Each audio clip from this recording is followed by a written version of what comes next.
Hello दोस्त, मेरे प्यारे प्यारे बच्चे, छात्रगण। शास्त्रों में कहा गया है परिश्रमेण पुरुषा सदैव सफलता प्राप्ति। मतलब कि जो पुरुष परिश्रम से परिपूर्ण होता है वो पुरुष, वो नर, वो प्राणी हमेशा सफलता प्राप्त करता है। तो मैं अशोका सर आप सभी छात्राओं को अपना YouTube चैनल अशोका इंस्टीट्यूट अमारुत पर स्वागत करते हैं। और आज का वीडियो मैं स्टार्ट करने जा रहा हूं। तो आज 10वीं वर्ग के बिहार बोर्ड के छात्र छात्राओं के लिए जो 10वीं वर्ग में पढ़ रहे हैं उन छात्र छात्राओं के लिए ये वीडियो अत्यंत लाभदायक सिद्ध होगा।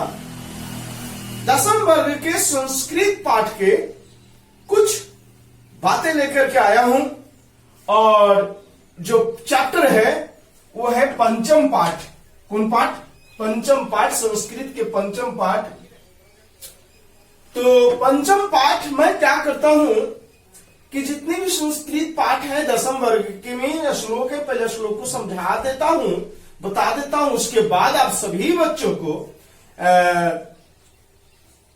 सभी पाठ पढ़ेंगे, जानेंगे, गद्य भाग भी पढ़ेंगे।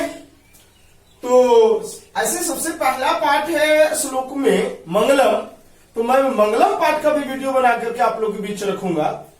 पर आज जो हम लोग पढ़ने जा रहे हैं वो अगला पंचम पाठ में जो श्लोक है भारत महिमा है ना। भारत की महानता किसी से भी छिपा नहीं है कि दुनिया में सबसे श्रेष्ठ और ज्ञान से परिपूर्ण कोई देश है तो वो अपना देश भारतवर्ष है, जिसका महानता का गुणगान पुराणों में भी किया गया है।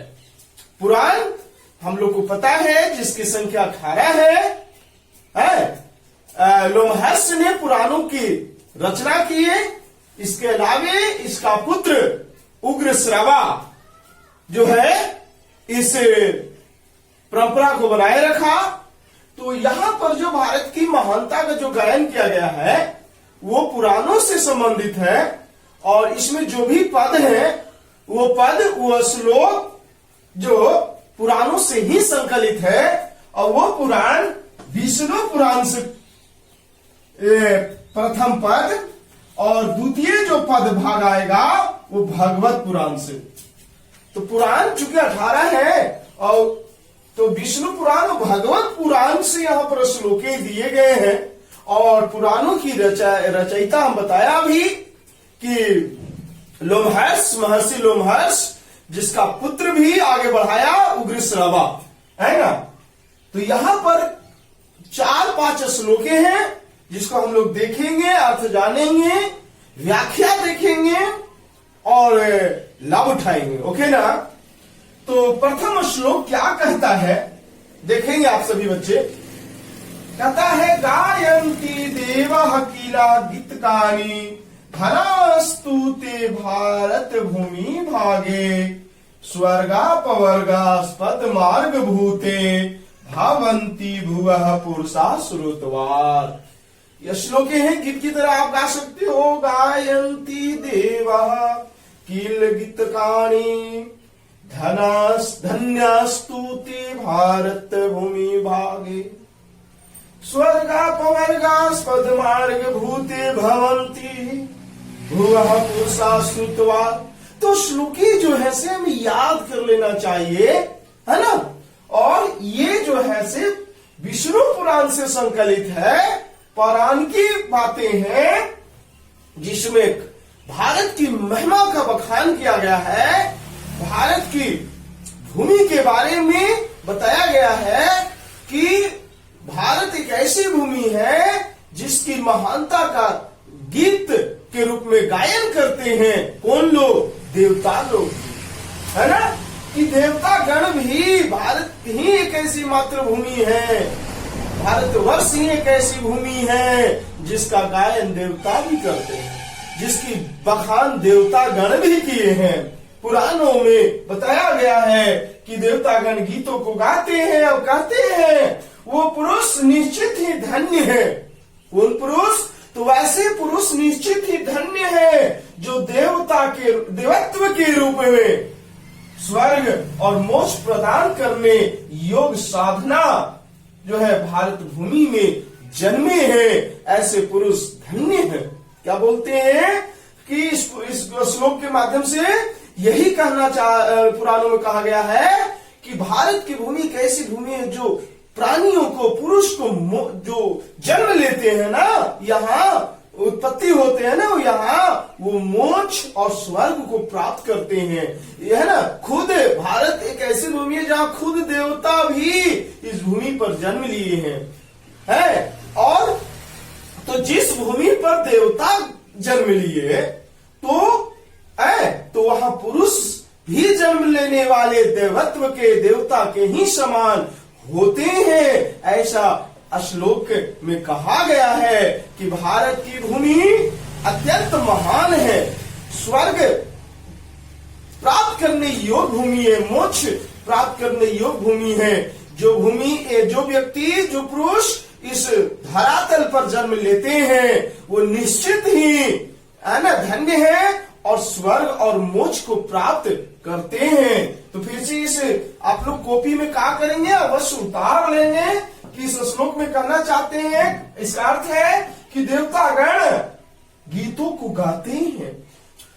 किस रूप में? तो वे पुरुष निश्चित ही धन्य है जो देवत्व के रूप में स्वर्ग और मोक्ष प्रदान करने योग्य साधना भारत भूमि में जन्म लेते हैं। यानी भारत की भूमि एक साधना भूमि है, साधना रूपी भूमि है, जहां से लोग जन्म लेते हैं, जहां और स्वर्ग और मोक्ष को प्राप्त करते हैं। तो भारत की भूमि स्वर्ग और मोक्ष प्रदान करने वाली धरातल है, भूमि है। तो इस तरह से ऑब्जेक्टिव प्रश्न भी पूछे जाते हैं कि आप देखे होंगे कि किस तरह से प्रश्न आते हैं कि देवता किसकी गायन करते हैं, तो भारत की भूमि को। देवता क्या गाते हैं? गीत गाते हैं। किसकी गीत गाते हैं? भारत की गाते हैं, भारत की महानता का गायन करते हैं। मोक्ष और स्वर्ग प्रदान करने वाले कौन सी भूमि है? तो वो भारत की भूमि है ना। और भारत की भूमि पर जन्म लेने वाले पुरुष क्या है? धन्य है। ऐसे ऐसे वस्तुनिष्ठ प्रश्न हमारे परीक्षाओं में पूछे जाते हैं। तो मेरे प्यारे बच्चों अच्छे से सुनेंगे, देखेंगे और समझेंगे, है ना। अब मैं द्वितीय श्लोक की ओर हम लोग अगला श्लोक की ओर बढ़ते हैं। जानते हैं आप लोग कॉपी में अवश्य क्या कर लेंगे, उतार लेंगे अगर आप पढ़ने वाले हो तब। ठीक, तो हम लोग आते हैं सेकंड वीडियो की ओर। तो हम लोग द्वितीय श्लोक की ओर आगे बढ़ते हैं और पढ़ाने से पहले मैं यह अवश्य आप लोग को बोल दूं और आप लोग जो ऐसी अवश्य स्मरण रखें कि वीडियो अच्छी लगते हो तो आप सभी लाइक, शेयर और सब्सक्राइब करें अवश्य, जिससे कि मैं जैसे ही वीडियो बनाऊं आप सभी के लिए तुरंत आपके पास पहुंच जाए है और अधिक से अधिक आपके दोस्त लोग, आपके सहपाठी भी इस वीडियो का लाभ उठा सके। ओके, तो स्टार्ट करते हैं हम लोग भारत महिमा पाठ का सेकेंड श्लोक की बातें। तो क्या है सेकेंड श्लोक में? अहो अमीशाम किम कारी शोभनम प्रसन्न एशाम शिवदूत स्वयं हरि ऐसरम लब्धम निरीशु भारत जीरे मुकुंद सैव पथिकम स्पृहाहीन। तो इस तरह से श्लोक सेकेंड श्लोक कहा गया जा रहा है। अहो अमीशाम किम कारिम शोभनम प्रसन्न एशाम शिवदूत स्वयं हरि ऐसम लब्धम निरीशु भारत जीरे मुकुंद सैव पथिकम स्पृहाहीन। तो इसमें इस श्लोक में बताया गया है कि फिर से देवतागण कहते हैं, भारत की विशेषताओं का उल्लेख करते हैं और देवता भी कहीं न कहीं धरातल पर जन्म लेने के लिए तरसते हैं। देवता गण का भी इच्छा है कि मैं भी इस भारत की भूमि पर जन्म लूं और सेवा करने का मुझे मौका अवसर प्रदान हो। तो इसी बातों को कहते हुए इस तरह से कहते हैं देवतागण, अहो इससे सुंदर और क्या हो सकता है, अहो इससे शोभनीय और क्या हो सकता है कि मनुष्य में जिनके द्वारा भारत भूमि में श्री हरि को सेवा के योग जन्म प्राप्त हुआ। यानी कि भारत वह भूमि जहां स्वयं हरि भी विष्णु के 10 अवतार हुए, 10 अवतार भारत की ही भूमि में हुआ है। तो इससे स्पष्ट होता है कि स्वयं भगवान भी इस धरातल पर जन्म लेने के लिए तरसते हैं। देवतागण का भी इच्छा रहती है कि मैं भी इस धरातल पर आऊं, है ना, और सेवा प्रदान करने का अवसर पाऊं, है। तो यह हम सबों की भी इच्छा है, देवताओं का भी इच्छा है। तो इस श्लोक में भारत पर भूमि, भारत की धरातल पर देवतागण भी इच्छा जताते हैं और कहते हैं कि मैं भी इस धरातल पर जन्म लेना चाहता हूं, हम सभी भी, है ना। और तो इसीलिए कहते हैं इससे सुंदर और क्या हो सकता है, इससे शोभनीय और क्या हो सकता है कि मनुष्य में जिनके द्वारा भारत भूमि में, है ना, श्री हरि को सेवा योग जन्म प्राप्त हुआ। मतलब स्वयं हरि भी कई रूपों में इस धरती पर आया, सेवा करने का, इस धरातल का तो सेवा करने का अवसर प्रदान हुआ। इससे और क्या शोभनीय हो सकता है? हम सभी को भी इच्छा है, मुकुट से पथि कमस्पियाहीन, हम सभी को भी इच्छा है कि यहाँ जन्म लूं और इस धरातल पर, भारत की भूमि पर जन्म लूं, हम लोग का भी अवसर प्रदान हो। इस तरह से ये श्लोक में देवतागण अपनी इच्छा जाहिर करते हैं। ये सभी बातें पुराणों से संकलित है, विष्णु पुराण, भगवत पुराणों से संकलित है। हमने आरंभ में ही बताया कि पुराण जिसकी संख्या 18, जिसके रचयिता लोमहर्ष और उसका पुत्र उग्रश्रवा ने आगे बढ़ाने का काम किया।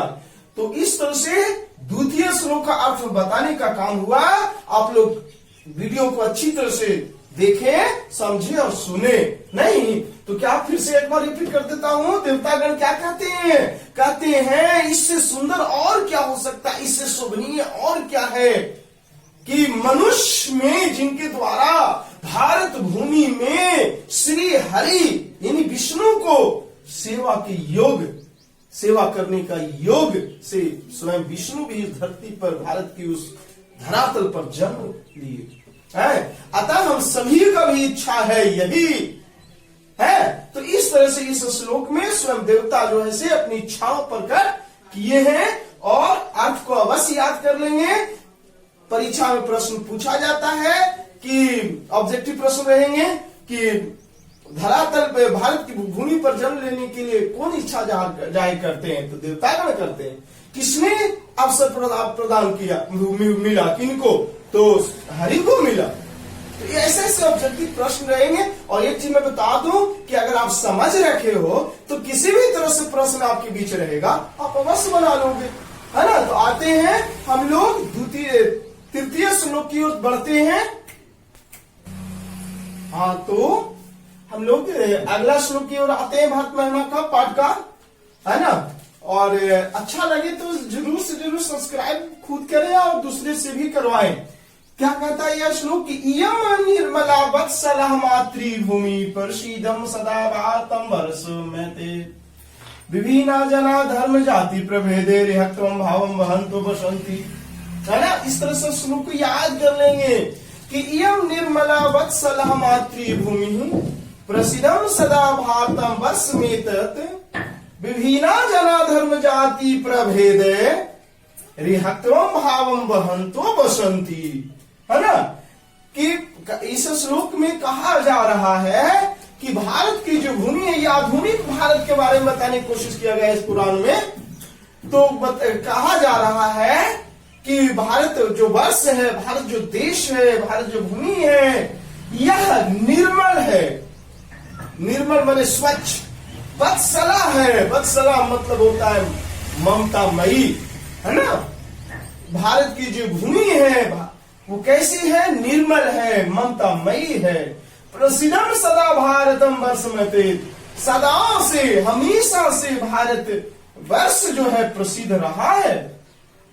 विभिन्न जना धर्म जाति प्रभेदे रिहत्वम भावम वहंतो बसंती, यहाँ विभिन्न जन,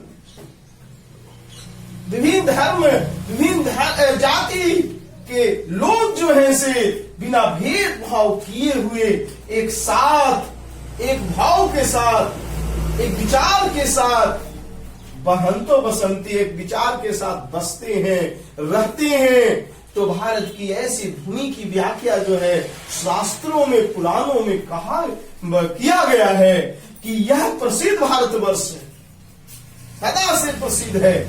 यह निर्मल एवं ममतामयी मातृभूमि है ना? भारत हमारी मातृभूमि है, कैसी है? तो निर्मल है और ममतामयी है। यहाँ धर्म जाति के भेदों से भिन्न भिन्न लोग एक साथ एकता के रूप में रहते हैं। ऐसी भारत भूमि का गुणगान किया गया है, बताया गया है। तो हम, मुझे विश्वास है कि आप लोग समझे होंगे कि वस्तुनिष्ठ भी रहेगा कि भारत की मातृभूमि कैसी है। तो निर्मल और वत्सला है, निर्मल और ममतामयी है ना? यहाँ किस तरह से लोग रहते हैं? तो रिहत्वम भावम वहंतो, तो बिना भेदभाव किए हुए एक साथ जीवन व्यतीत करते हैं। यहाँ विभिन्न धर्म के लोग, विभिन्न जाति के लोग यहाँ एक साथ, एक भाव के साथ रहते हैं। तो इस तरह से वस्तुनिष्ठ प्रश्न और जो ऐसे 2 नंबर का भी प्रश्न रहते हैं कि भारत की मातृभूमि कैसी है। तो इसी श्लोक से उसकी उत्तर जाएगा कि भारत की जो मातृभूमि है वो अत्यंत सदा से प्रसिद्ध है। यह निर्मल और ममतामयी है, जहाँ लोग भिन्न धर्म जाति के लोग एक भाव के साथ एकता के रूप में रहते हैं। तो इसका उत्तर हो गया। तो इस तरह से श्लोक अगर आप समझ रखे हो तो किसी भी तरह से प्रश्न आपसे पूछा जाए, परीक्षाओं में रहे, तो आप अवश्य जवाब दोगे। तो अब 2 श्लोक और बच रहे हैं, 2 श्लोक समझाने का काम करता हूं। ठीक, तो आगे हम लोग श्लोक की ओर चल दें। हाँ, तो देखते हैं अगले श्लोक की बात करते हैं हम लोग। क्या कहा जा रहा है अगले श्लोक में? तो अगला श्लोक जो है भारत की भौगोलिक स्थिति का वर्णन है। कहा जा रहा है विशाल स्मृतिया धरा भारतीय सदा स्मृति सागरे रमरूपा बने पर्वते निर्जरे भव्य भूमि बहंती भीषा सुभाष चापो भी, है ना? कि विशाल स्मृतिया धरा भारतीय सदा स्मृति सागरे रमरूपा बने पर्वते निर्जरे भ्रय भूमि बहंती भीषा सुभाष चाप गोभी। तो ये श्लोक में बताया गया भारत की भौगोलिक स्थिति, भारत की कैसी है ये धरातल, है ना? तो बताया जा रहा है कि हमारी जो भारत, हमारी जो भूमि है, हमारी भारतीय भूमि जो है वो कैसी विशाल है। विशाल का मतलब बड़ा है। यहाँ भारत की भूमि विशाल 32,87,263 वर्ग किलोमीटर इसका क्षेत्रफल है। तो इतनी बड़ी क्षेत्रफल तो विशाल ही है। रम्य रूपा है, रम्य रूपा मतलब अति शोभनीय है, आकर्षित स्थल है और कल्याणप्रद भय भूमि है। यहाँ ये भूमि जो है कल्याणप्रद है। यह सागरों, पर्वतों एवं झरनों को धारण करते हुए नदियों के द्वारा सदा सेवित है। आप देख सकते हैं कि भारत की जो भूमि है सागरों से घिरा हुआ है। पूर्व में बंगाल की खाड़ी, दक्षिण में हिंद महासागर, पश्चिम में अरब सागर है। तो इस तरह से और कई नदियां जो है भारत की भूमि में बहती रहती है। तो भारत की जो भूमि है नदियों से सेवित होते रहते हैं। यहाँ सागर, बड़े बड़े पर्वते, झरने, ये सब है जो अत्यंत भारत की भूमि को शोभनीय बना देता है ना? इस तरह से ये श्लोक में कहा गया कि भारत की जो भूमि है, हमारी जो भारतीय भूमि है वो विशाल है, रम्य रूपा है, अत्यंत आकर्षित है, कल्याणप्रद है। यह सागरों, पर्वतों और झरनों को धारण किए हुए नदियों से हमेशा सेवित होते रहते हैं। तो इस तरह से हमें विश्वास है कि विशाल स्मृतियां हमारी भारतीय जो धरातल वो कैसी है, विशाल है ना। सदा सेवित सागर रम रूपा, ये रम रूप है और सदा सागरों से सेवित होते रहते हैं। बने पर्वत निर्झरे भव्य भूमि, इस भूमि को जो भव्य बनाते हैं, यहाँ वन पर्वत और झरने हैं। बहती विदिशा सुबह चाप गोभी, और अनेक नदियां जिसके द्वारा सेवित होते रहते हैं। तो इस तरह से यह श्लोक अर्थ आपको ध्यान में रखेंगे, परीक्षा में पूछा जाएगा कि किससे भारत की भूमि किससे सेवित होते रहते हैं, तो नदियों से सेवित होते रहते हैं। भारत की भूमि कैसी है, तो विशाल है। हमारी भारतीय भूमि कैसी है, तो विशाल है, रम रूपा है और कल्याणप्रद है। इस तरह से ध्यान में रखेंगे, एग्जाम में पूछे जाएंगे। अब एक अंत में श्लोक और है, और बता अंत का श्लोक हम लोग इस चैप्टर का, भारत महिमा चैप्टर का क्या कहा जाता है, जगत गौरव महत्तम शुभनीयम सदा स्माद वीर तथा पूजनीयम भवे देशभक्ति समिशाम जनानाम परादर्श रूपा सदा वर्जनीया। इस तरह से हम लोग रीडिंग देंगे, पढ़ेंगे। जगत गौरव भारतम शोभनीयम सदा स्माद वीर तथा पूजनीयम भवे देशभक्ति समिशाम जनानाम परादर्श रूपा सदा वर्जनीया। तो इस श्लोक में क्या कहा गया, कहा गया कि पूरे विश्व में सबसे पूजनीय और अत्यंत शोभनीय जो है वो भारत है ना। अत्यंत शोभनीय और संसार का गौरव भारत हम सबों के द्वारा सदैव पूजनीय है ना। क्या कहा जा रहा है कि जगत गौरव, पूरे जगत में विश्व में गौरवशील भारत जो अत्यंत शोभनीय है, सदा हमेशा अस्माद माने हम लोगों के द्वारा पूजनीय पूजे जाते हैं। भवे देशभक्ति समेशाम जनानाम परादर्श रूपा सदा वर्जनीय, यहाँ के सभी लोगों की आदर्श रूप होनी चाहिए देशभक्ति, और दूसरे के लिए आकर्षण का योग्य है यह भारत की भूमि। मतलब हम भारत के लोगों में देशभक्ति की विचारधारा होनी चाहिए, क्योंकि ये पूरे विश्व का गौरव रूप है, अत्यंत शोभनीय है, और दूसरे के लिए आकर्षण की योग्य है ये भूमि। इसीलिए तो इतिहास गवाह है कि शुरू से भारत में विश्व से दूसरे देशों से लोग आते रहे हैं, है ना, आकर बसते गए। तो ये अट्रैक्टिव कंट्री है हमारा भारत जो है से, है ना। तो क्या है, फिर से हम लोग देखेंगे कि भारत की जो भूमि है, भारत की जो धरातल है, भारत जो देश है, वो पूरे विश्व में अत्यंत गौरव शोभनीय है और हम सबों के द्वारा पूजनीय है, आदर्श रूप है ये धरती। यहाँ के सभी लोगों की आदर्श रूप एवं देशभक्ति है, तथा दूसरे के लिए आकर्षक का केंद्र है, आकर्षक योग है ये धरती। तो इस तरह से हमने भारत महिमा के सभी श्लोकों के बातें को बताने का प्रयास किया। यही उद्देश्य से कि जितने भी घर पे बैठे हुए हमारे बच्चे पढ़ेंगे, सीखेंगे, है ना, और वीडियो को सब्सक्राइब, लाइक, शेयर, कमेंट अवश्य करें। किसी तरह से प्रश्न आते हैं वो भी, और अगले विषय अगर कोई बच्चा को कोई 10वीं वर्ग का कोई भी पुस्तक का कोई क्वेश्चन हो तो वो कमेंट बॉक्स में लिख सकते हैं। मैं अवश्य उस क्वेश्चन का, उस प्रश्न का व्याख्या करने का, समझाने का प्रयास करूंगा। तो इस तरह से आप लोग देख रहे होंगे लगभग 1 महीना से कि हर विषयों का वीडियो बना के दिया जा रहा है। 9वीं वर्ग का, 8 वर्ग का, 10वीं वर्ग का, 12 वर्ग का, है ना, मैथ का, साइंस का, हिंदी का, संस्कृत का, इंग्लिश का, सभी प्रकार की वीडियो आप लोग को दिया जा रहा है। तो आप लोग लाभ अवश्य उठाइए, है ना, और मेहनत करते रहिए। वीडियो देखने के लिए बहुत धन्यवाद।